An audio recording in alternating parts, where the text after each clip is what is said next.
Hi friends, welcome to 5 Minutes Tech YouTube channel. Here is Moto G34 smartphone.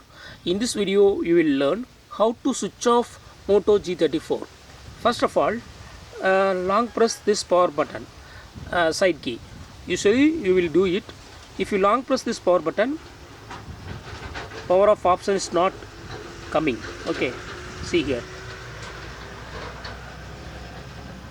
So if you would like to switch off your phone, what you have to do is use power button and volume up button together.